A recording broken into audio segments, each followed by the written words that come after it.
Hello guys, welcome to my channel civil design.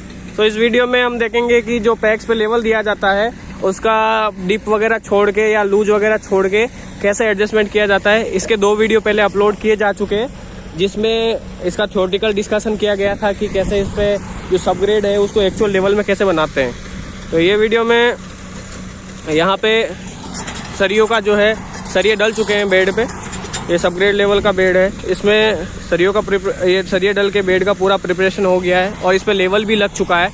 तो ये जो लेवल लगा हुआ है यहाँ पे, ये टेप लगा हुआ है, यहाँ से अपना जो एक्चुअल बेड लेवल आएगा वो 250 mm नीचे रहेगा यहाँ पे।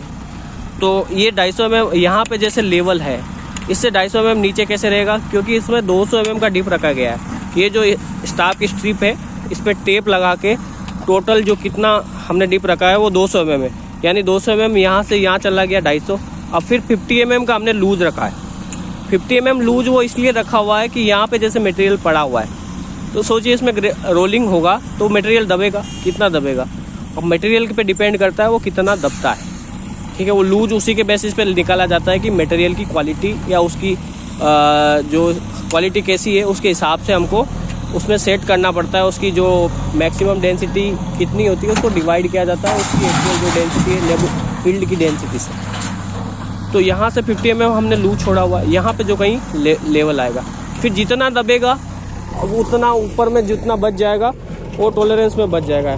यानी कि जो अपना बेड है वो 10-15 mm के टॉलरेंस में चलेगा, या तो अप रहेगा या फिर डाउन रहेगा।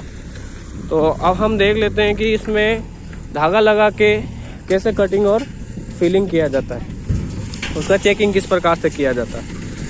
तो ये जो बेड है इसका विड्थ अप्रोक्सीमेटली 26 मीटर है। तो ये जो सरिये लगाए जाते हैं उसको इस प्रकार से ध्यान में रखा जाता है कि जो अपना ग्रेडर का मूवमेंट आसानी से हो जाए, तो उसी के हिसाब से इसका विड्थ का एडजस्टमेंट किया जाता है। कोई 2 ही ऑफसेट हम सिलेक्ट कर लेते हैं। तो ये प्रॉपर जो है वहाँ का जो लेवल है और यहाँ का लेवल है वो दोनों का एडजस्टमेंट कैम्बर में हुआ है।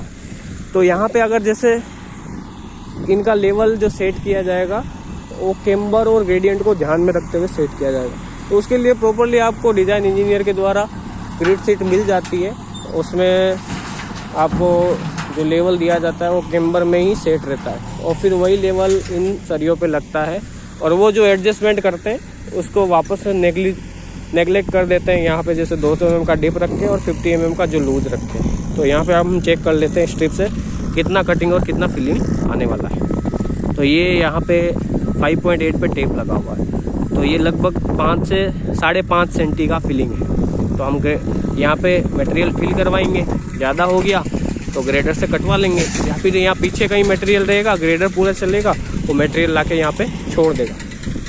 हम यहाँ पे चेक करते हैं तो यहाँ पे लगभग इक्वल बराबर आ रहा है, यानी कि जो ये लेवल है वो अचीव हो चुका है। यहाँ 1-2 सेंटी का फिलिंग बता रहा है और यहाँ पे 4 सेंटी फिलिंग। तो ऐसे अगर जैसे कटिंग रहेगा तो मान लो ये लेवल आ जाएगा यहाँ पे।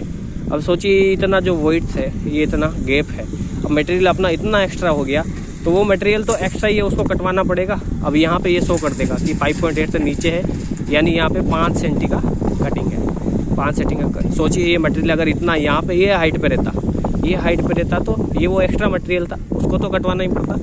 तो कटिंग फिलिंग जो है इस प्रकार से इसका चेक किया जाता है। तो ऐसे ही हम आगे भी जाके आगे वाले सरियों पे भी देख लेंगे कितना कटिंग या कितना फिलिंग आ रहा है। अब यहाँ पे फिलिंग था तो अपना जो मशीन लगा हुआ है वहाँ से मटेरियल आ रहा है, यहाँ से फिलिंग करवा रहे हैं। तो जितना फिलिंग हो रहा है 20 उसका एवरेज निकाल लीजिएगा, फिर कितना जो गाड़ी आएगा उससे आप मटेरियल डंप करवा लीजिए।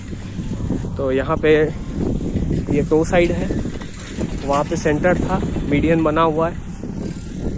ये जो अपना पुराना बेड था जिसमें ऑलरेडी जीएसबी डला हुआ है, यहाँ पे सबग्रेड बनेगा, सबग्रेड के बाद में इसमें भी जीएसबी पढ़ना स्टार्ट होगा।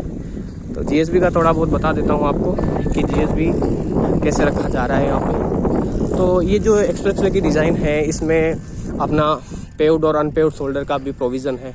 तो paved shoulder in the sense यहाँ पे ग्रेनुलर मटेरियल आएगा, तो जीएसबी को यहाँ पे हल्का डाउन रख के रखा जाता है और फिर इसके ऊपर ग्रेनुलर मटेरियल, जो ये ग्रेनुलर बेस है, यहाँ तक जो अपना अनपेव्ड शोल्डर बनेगा। इसका जो लेवल है थोड़ा डाउन है और इसका जो लेवल है थोड़ा अप है, क्योंकि यहाँ पे मेन कैरिजवे बनेगा।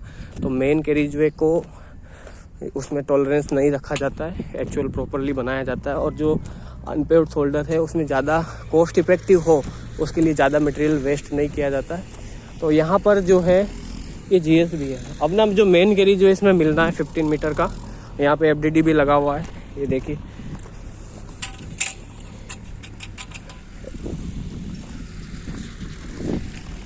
ये प्रॉपरली GS भी डला हुआ है, पेड़ कंप्लीट है।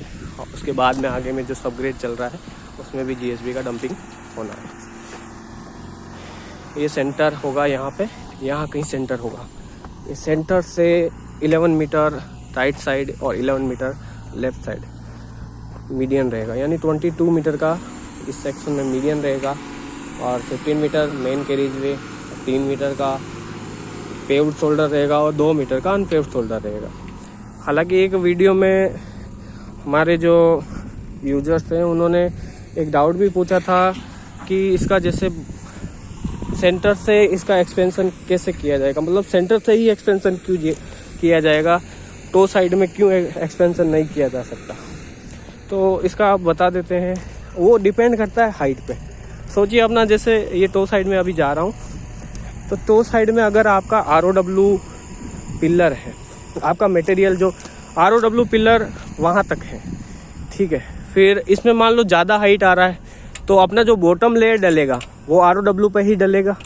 ज़्यादा हाइट आ रहा है उसको कवर करने के लिए, क्योंकि 1 in 1.5 स्लोप को भी मेंटेन करना है। तो अगर कहीं पे हाइट ज़्यादा है तो उसका यहाँ से एक्सपेंशन नहीं किया जा सकता, क्योंकि इनिशियली फिक्स रहता है कि अपने को कितना लैंड एक्वायर करना है। वो लैंड एक्वायर कर लिया, उसके हिसाब से जहाँ पे ज़्यादा फीलिंग है, ज़्यादा हाइट है, तो उसका स्लोप बॉटम जो विड्थ है वो भी ज़्यादा आएगा। तो वहाँ पे अगर मटेरियल डालेंगे तो मटेरियल को क्या है, वर्टिकली खड़ा नहीं कर सकते, तो उसके लिए स्लोप बनाना पड़ेगा। यानी वहाँ अगर 50 पे हमने मटेरियल डालना स्टार्ट हो गए तो 55 तक मटेरियल चला जाएगा टॉप तक आते आते, क्योंकि वो स्लोप भी नेचुरली स्लोप भी होती है मेंटेन, पर उसको वर्टिकल नहीं बना सकते।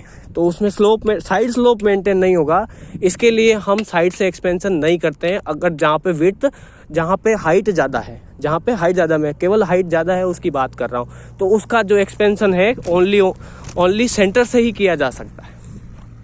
तो सेंटर ऑलरेडी हमारे पास 22 मीटर एक्वायर्ड रहेगा, तो 22 मीटर में अप्रोक्सीमेटली 5 से 6 लेन आ जाएगा। तो अब एक एक 2 लेन भी और बढ़ेंगे ना, तो ये 6 लेन 12 लेन का एक्सप्रेस बन सकता है इन फ्यूचर।